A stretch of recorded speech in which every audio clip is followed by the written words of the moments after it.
Hi, my name is Karen with the E. I'm an actor and a personal branding coach. Hi, my name is Coke with the K, and you're watching Roots and Pages. And we are live at SquareRoot Studios. Today we're discussing Purple Hibiscus by Chimamanda Ngozi Adichie. Yes. What kind of author does she strike you as? I mean, Chimamanda is a queen mother, so no disrespect. Like, she's the queen mother. So I'm always going to be biased whenever I am reading anything Chimamanda, because she was one of the very first Nigerian author that I fell in love with, apart from Buchi Emecheta.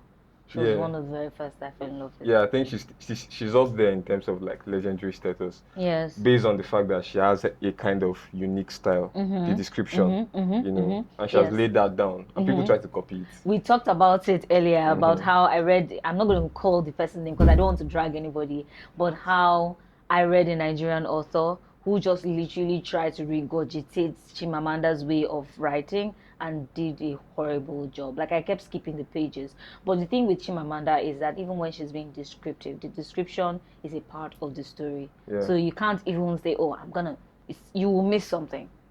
In this book, yeah, I'm trying to figure out what would be your main character, because I have my own, right? And for several reasons, and there are also things that I understand from the point of Eugene, that is Kambili's father, main character Kambili, obviously, but our father Eugene is one of my favorite characters, not for what he did. Okay, because I'm suspecting you now. No. It's for the level of understanding that I have of his character. Okay. Do you know that you see that he cries after he's very violent? That was what was annoying me. Like, I couldn't be angry. Like, allow me to be angry with this man. I couldn't be. The tears was. I couldn't feel sorry for him, but I couldn't hate him completely. Because he deserves the anger, because obviously it's wrong behavior. Yes. But he thinks he's right.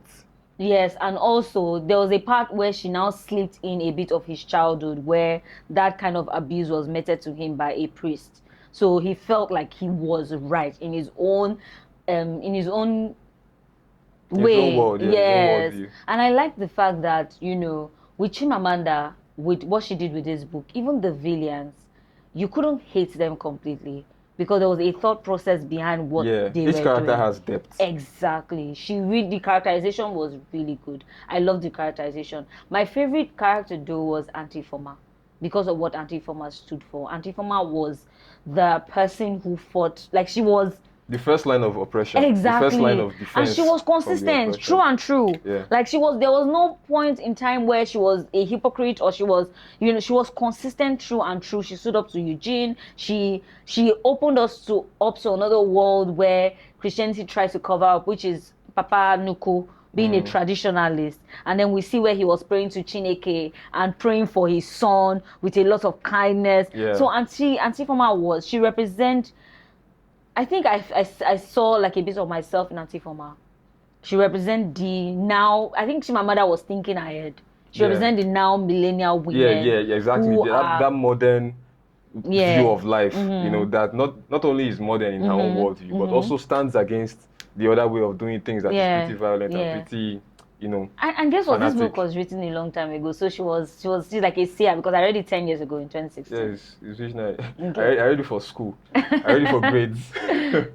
Okay. I read it for grades, and then I brushed it up.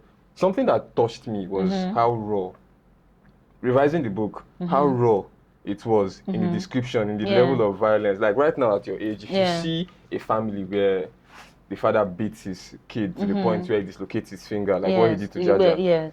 To you, it's a mind-blowing problem, because if your father can hurt you like that, where again can you find safety? Can you find comfort as a child? You get to that level of that raw topic, to be able to find a way around it and navigate it is really interesting. In family, I think generally, the family is supposed to be your place of safety. The first place in your life where you get a sense of belonging. So one of the first feelings that I got was the jeopardy of the situation. The situation of Jaja and Kambili, especially. Because if you are coming up in life, your family is what the world is to you. You believe that the entire world is like your family. And like we said earlier, how you fit into your family to get that sense of belonging is how you would want to fit into the world. So if your family is tyrannical and violent and there is no safety or love, then that situation, and that is how you begin life. Which means that's how you're going to see life growing up. And if you don't get some kind of thing that changes your perspective, then you are, can I say, can I curse? Anyway, you're messed up for life, basically. And if you don't change, if you don't find something that changes you. And so there's jeopardy in that situation. And that comes as a result of the influence that the military regime and religion had over the head of that family. So now the children are in jeopardy because their father got too deep into something, you know. And so things like religion have a very, very strong influence on people. And then the influence it has on those people makes them have a certain influence on the people that are close to them. But sometimes they don't even recognize it, so it just messes a whole family up like that. So that's the thing, that fear and that jeopardy, that's really the emotion that they evoke for me. Yeah, piggybacking off what you said, like you remember that part where he would beat the children and do something very evil, and then they'll go for confession. I remember when he was driving the car and said, "Now I am clean, now I am well." That was when he now agreed to allow them go to Antiformer's place. So like religion has, I feel like I've always never liked the idea of religion because I felt like it has always been like a source of control by the colonial masters. Like when Amaka was rebuffing, when they were saying, "Oh, you need to choose a catechism name," and she was like, "Why do I have to do that? Amaka, God is good, is a name. So give me a reason." Our mother was, and you see how our relationship with our parents go, where they don't allow us question things. Religion doesn't allow you question things because Amaka was saying, "Why? Tell me, give me a reason why I have to choose an English name." Because Amaka is already a God name. God is good. Exactly. She named all the other names, and they're like, "Okay, those are already Christian names. So why?" And her mother was like, "You don't need to know why. Just choose it." For me, what really stood out was how the way they operated at home, where there was a routine. You see, when Amaka came to her and like, "You guys have a stereo," and she was like, "We don't use it," because they've been told this is what they need to do. There was no free will. There was no, "Oh, you can have this, oh, you can do this, oh, you can do that." And then you see Kambili, how people thought that she was a snob. They didn't realize that because she had been positioned to function a certain way, she didn't think that, okay, there was freedom of speech or free will or whatever that was, and she couldn't express herself because she had no identity aside the one that she had. Exactly. And that's what happens a lot of the times when you grow up in a lot of the homes that we grew up in. There's a sense of this is how you must behave, and then there's this reward matrix. You remember when her father was angry with her for not coming first? And then took her to school and said, "Does that person have two heads?" And that is imbibed in us, where we now find we now operate in a reward matrix, like, "Oh, you must do this, you must come first, you must do this, you must do that." And then success, the definition of success has changed into a sense of, you must do this, you must get good grades, you must have wealth, you must do this, you must. So you see a lot of that play out in their childhood. And the level of love you're supposed to receive from home by default, instead of you to get it by default, now it's you a have reward. to do something for and it. You see Kambili saying, "I just want Papa to touch me on my neck. I just want Papa." You see her struggling for her father's attention and affection. You know something that is sad? Because of that behavior and how they don't get love often, except they do something that their father wants. You know that tea that they make for him, that he tells them to come and sip, and it's always too hot, but they can't complain because that's one of the only affection that they get from their dad, only ways they get affection from their dad, and she has to just take it hot. Like that every time. She'll say, "I'm burned by my father's love." You know, it's crazy. It's crazy. If you're in an abusive relationship and you don't know anything else other than that, that's how convinced you'll be of things like that. Yes, exactly. As a woman, I wouldn't necessarily say that Kambili was a voice for me, like, because you see how, okay, she represented something. She represented the oppression. You get? She represented the need for validation. So you see how she constantly needed her father's validation. How even though he was beating her, she constantly wanted him to smile at her. She constantly wanted him to say, "Oh, you have done well." You see that part where she would say, somebody would say something, she would say, "I wish I said that." so that father will Yeah, smile when at him. Jaja said something and the man concurred, and she was Yes, like, yeah. and it also shows like how important a father's relationship is with a woman, and how it plays out in our love, in how we love and how we show up in the world. So you see how that played out, how she just kept wanting, her father's appraisal, her father's validation, and it played out in how she now operated in the world, where she didn't feel sure of herself. There needed to be a sense of validation. Even her relationship with Father Amadi, it was based on validation. When the moment he validated her and said, "Oh, your legs are fast, your legs are," do you get? So you see that pattern of relationship play out in how she now experienced the world. So I wouldn't necessarily say she stood as one voice, Yeah. which is how the paternal relationship that can happen between a Father and man, daughter. father and daughter, and how it plays out in our self-evolution and how finding ourselves and everything. But I think the person that really, really, represented freedom or free will for women was Auntie Forma, because Auntie Forma was chaotic. And I liked that part where their grandfather was saying, "Oh, my son, my son." She was not like, "But I'm your daughter and I'm doing, everything that you should have done." But he still disregarded it because she was a woman. And he now said, "God will make you marry a husband that have money." She said, "No, God should pray for God to give me promotion." So, I think that Chimamanda tried to balance both, where she showed us how it can be when there's an imbalance in the relationship with the father, and what can happen when you experience a taste of freedom. That's a pretty solid analysis. Yeah, pretty solid analysis of her character. Yeah. As a man, the first things that come to mind with her own story is I feel the risks she's in, the violence she's in at that age. One of the sources of my comfort started from realizing that this is a narrative and she's the one telling the story. So for her to have this level of self-awareness to tell the story at this point, she's probably fine now. So that put my mind at rest a bit. But in the evolution of the story, the pivotal moment that impressed me was the freedom she got to go to, was it Nsukka? Nsukka, yes, Yeah, to go to Nsukka. Nsukka. And like we said earlier, in how your family views you and then how you view yourself, if you don't get something that changes your perspective radically early enough, that becomes your character and you run with it. And so I saw that as that particular point where she began to see something different, and then she was curious about it, not judgmental about it. And that was how she was able to change her perspective on things like that. And there's something else about Eugene. I was going to touch on it because I said I understood the character and was my favorite character because of how complex he was. I think he's the only person in the entire novel that had two characters in a way. Because the outside world, he was an impressive, upright man, and to his family, he was a tyrant. But everybody else kind of stood for the same thing throughout, And so that complexity came from the fact that he was indoctrinated with Catholicism to a deep degree. So first of all, the abuse from the priest when he was younger, and then he traveled to the UK for school, and I think that is where his Catholicism became strong. When you see something that is unimpressive in your surrounding, and then you change environment and you see something highly impressive somewhere else, there are different ways you can look at it. You can say, okay, I want to come and change this. You can just have disdain for your own people and how they do things because of how impressive it can be. So that's what he came back with, that disdain. And so he didn't want to talk to his father, who was still a traditional worshipper. He was too impressed with Father Benedict, the white man that stopped them from singing Igbo songs in church.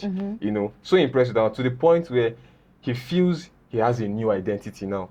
And he doesn't want he and his household to be separated from the other identity. So it's not even as if he's a Christian and this is what God wants me to do. It's I want to be like these people. So much more than they even want to be themselves. And so he punishes his family as a result. And so if you understand how, that whole thing, it's indoctrination. That's why I said he believes he's right. He believes he's saving his family's life by being violent to them like that. He believes it. So you have to teach him something new to be able to, you can't pray to touch his heart for him to change. You have to give him new information and tell him, this is not how it goes, And you know what? I love the fact that he used to cry after doing that, because what that did was disarm us. We couldn't now necessarily make him a bad person through and through, because what she was trying to do was reflect our childhood and how sometimes we can bash our parents for doing such a terrible job, but they were really doing what they were doing with the information they had at that time. Doing his best exactly at his level. So when you grow older, you now realize, oh, my parents actually thought they were doing the best thing, but because of how colonialism had shaped them and how they felt like they were experiencing something different. So I think I kind of liked that. Atifoma's character, is the first line of defense against her brother's oppression. She's the one that stood to defend everybody that he was oppressing, and he couldn't oppress her. Yeah. Because to his father, he could rub that one of attention. And, a parent wants their children to be close to them when they are old. And so he had one up over that one. He's providing for his family, so they couldn't really do anything. So his sister was the only independent person, and the only person that could provide a different perspective to his own children for them to view life. Yeah. And so that pillar shows that in everybody's life, I think there's a person that stands as what you want to be, but you don't have the courage to do that yet. So I think Kambili has the anchor looking at Ifeoma. She could be that free, she could be that expressive. Yeah. And so by exposing herself to that environment, she was able to be more expressive. So it gives that, in reality, in life, there's always that oppressive, maybe it's an oppressive job, but there's always that oppressive situation you want to live, and you're like, this looks better over here. Just the proximity to that can open you up to a whole new possibility, and that showcased that thing very perfectly. So as regards love, I know we talked about this, how Father Amadi, I liked the kind of relationship that he had with Kambili, in a sense that, when you read other books, they're just linear. There's a romance, either they break up or they don't break up. But in real life, in actual real sense, you have people who are almost lovers. You have people who, maybe they call them star-crossed lovers.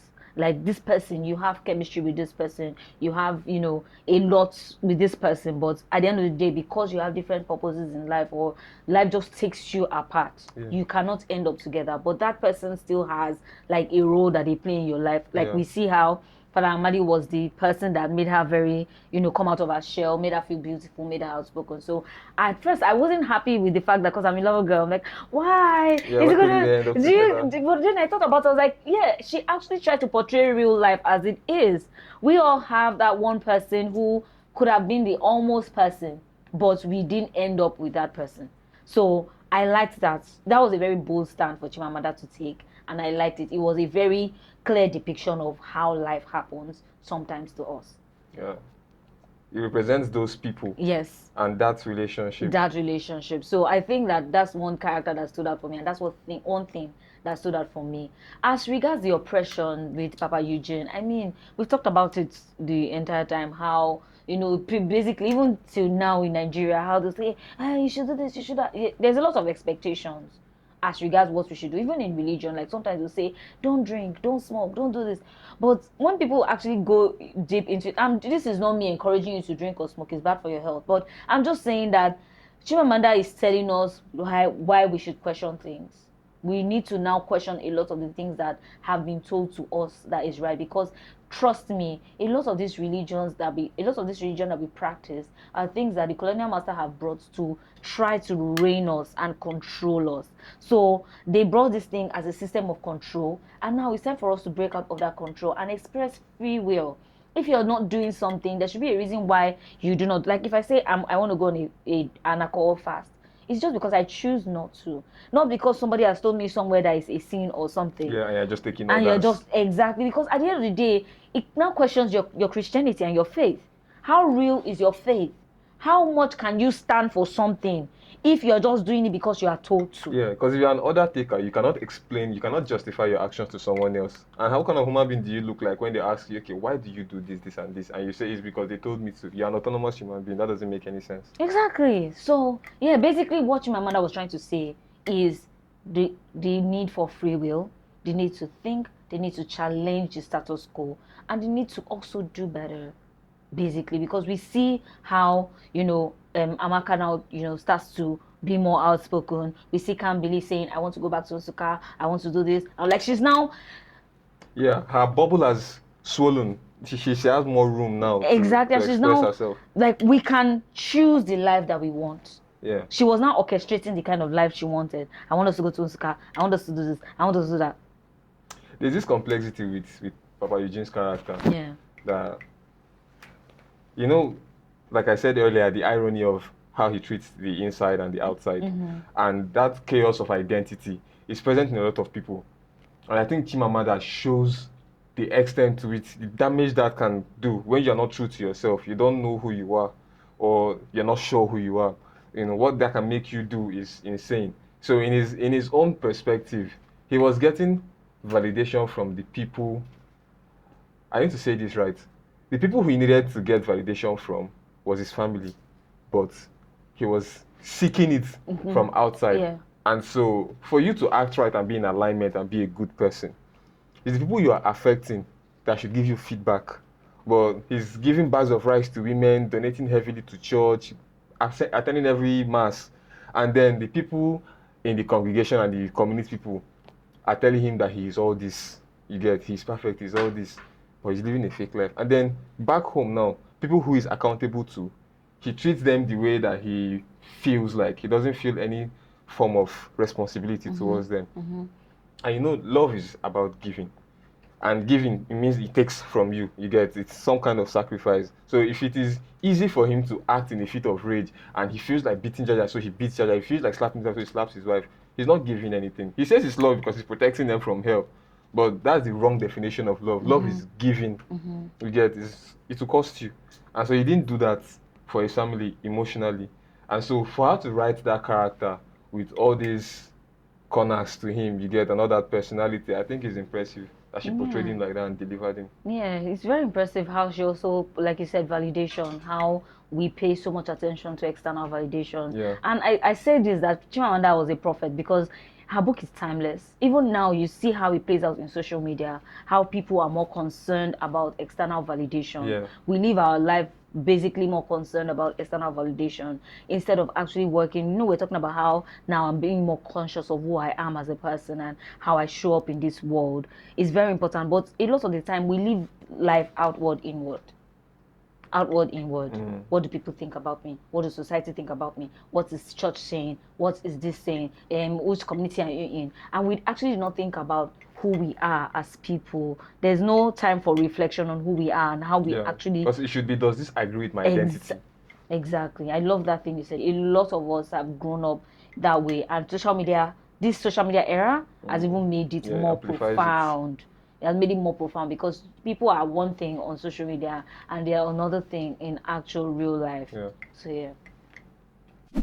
So what's your general experience of the book? Because I remember you said that after reading the book you wrote like a complete essay. Yeah, that was in secondary school. Yeah. It inspired me to write a story. You know, pure fiction, and I lost that story. But overall, looking at it now from my current set of eyes, I think it's a perfect example of what knowing yourself can do, how you can discover yourself and what that identity, having it solid, what it can do to your character and how it makes you show up in the world. And I just think it's an encouragement for anybody who reads it to find their own voice and find their own character. Yeah, I think that's true. Like for me as a writer, one of the things that it was very infectious for me because that was like, apart from I told you Buche Mecheta, I had not really read any Nigerian author that did it for me until I started reading Chimamanda and seeing how distinctive her voice is. It's very distinctive. Like people have tried to duplicate her voice, and then the character building and just seeing parts of yourself in those characters just made me feel goosebumps. Like I felt very excited about it. And you know, so like you said, the duality of characters, finding oneself, because as at the time when I read it in 2016, then I was just coming out of, you know, African parents. Do you get what I mean? So it was really like I was raging. Now I can't relate as much because I've gone through all of those processes that Kambili went through. I'm now on the other side of Antifoma. I'm like, I'm Antifoma times 2, Pro Max, where I fought against all these systems, and I'm just like, okay, girl, chill. But I still, like, I think the book is timeless. I think that I would recommend it for anybody, including my kids. They have to read that book. And I like the fact that, you know, they also pay a homage to the colonial era, Nigeria as was, because a lot of things have changed now and has watered down, you know, a lot of our experiences. So I love that about that book. That's fantastic. Anyway, anybody that hasn't read Purple Hibiscus, at this point, I think you'll be primed to read it. I remain Coke with the K. And I am Karen with the E, and we just finished analyzing the book Purple Hibiscus by Chimamanda Adichie on Roots and Pages. And we're live at SquareRoot Studios.